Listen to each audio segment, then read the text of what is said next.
Good morning, children. I am your English 2 teacher, Mrs. Runu Gupta, and I welcome you to the English 2 class. Today we will start our first poem of your English 2 book, that is The Old Brown Horse. Okay, so what is this poem about? This poem is about an old brown horse who has passed his time. Now he has grown old and stands near the fence and looks over as if he is very tired.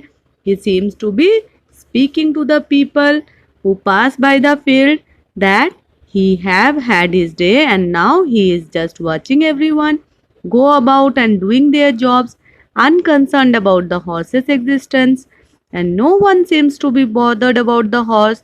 Now they drive in their motor cars, and no longer they need the services of a horse, and moreover, now he has become old, lame, half blind, so he is left to fend for himself. Now let us start our poem. Okay, the old brown horse looks over the fence in a very sort of way. What do you mean by fence?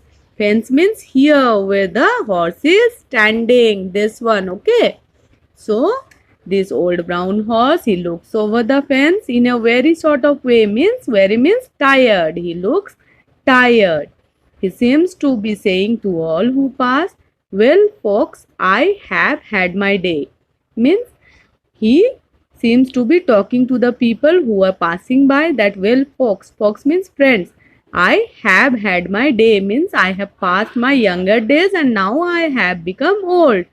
I am simply watching the world go by and nobody seems to mind. He is watching the people passing by and nobody seems to give any attention to this old brown horse. Okay. So, as they are dashing past in their motor cars, a horse who is lame and half blind. So, they are dashing past means what? They are moving speedily in their motor cars. A horse who is lame and half blind. Lame means what? Unable to walk. They are not paying attention to this old horse who is unable to walk, as well as he is half blind means he cannot see properly. Okay. The old brown horse has a saggy coat. Saggy coat means what? Unkempt and rough coat. What is the saggy coat? This one. Okay. Once when he was young, his master used to take care of him. So he was well kept at that time, but now he is unkept and rough. His saggy coat is unkept and rough. But once he was young and trim. Trim means what? Neat and in good form. But once he was young, he was in good form because his master used to take care of him. And he used to trot through the woods and lanes. Means what? He used to move faster than walk. Trot means move faster than walk. So he used to trot through the woods and lanes. Lanes means narrow roads with the man who was fond of him. He used to move with the man who was fond of him. But his master rides in a motor car and it makes him feel sad, quite sad. Now his master is riding in a motor car, so he is feeling very sad that his services are not being needed by his master. So he is sad now. When he thinks of the days that used to be and of all the times they had, now he is remembering the days that have passed, so he has become very sad now.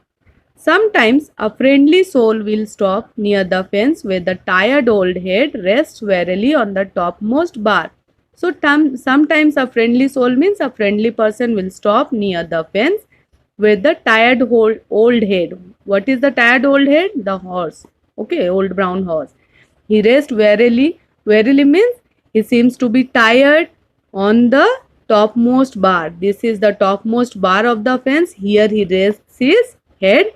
At that time, a friendly soul comes near the fence and talks to him in a friendly way. Then the old brown horse gives a little sigh. Little sigh means breath of relief as he feels the kindly touch of the hand on his mane or his saggy coat, and he doesn't mind so much. So the person who stops near him and touches him on the mane. What is the mane? The long hair on the head and the neck. This is also the saggy coat. Okay, here when the person, the friendly soul, touches and talks to him kindly, he becomes very happy.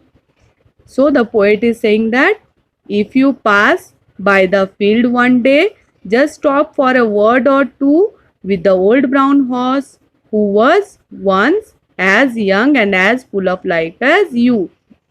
Poet is saying that whenever you pass through the fields, you just stop near the horse and talk to him nicely, because he was also once as young and as full of life like us. Okay, now since he has become old, no one is giving attention to him, so we should stop there and talk to him in a friendly way. He will love the touch of your soft hand, and I know he will seem to say, "Oh, thank you, friend, for the kindly thought for a horse who has had his day." And the poet is saying that he will love the touch of our soft hand, and I know that he will seem to say, "Oh, thank you, friend," means the horse will tell to us that thank you, friend, for our kindly thought. Okay. So this poem is written by W.H. Holmes. Okay. What did you understand from this poem? That once when the old brown horse was young and energetic, he was well taken care of. Okay. And now he has become old. He has become lame and half blind. Now nobody pays attention to him. So, what did you understand from this? That we can relate the horse's life with the human life also. When people grow older, nobody pays attention to them. They try to avoid them. And when they are young and energetic, they are useful. At that time, people come to us and talk to us. Okay, when we become old, nobody pays attention to us. So, what do we learn from here? That when we will grow old, at that time also this may happen, so we should respect our elders, our elderly people, our grandparents, talk to them, touch them lovingly. Okay, they will also feel good. So this is the end of our poem. So bye and thank you.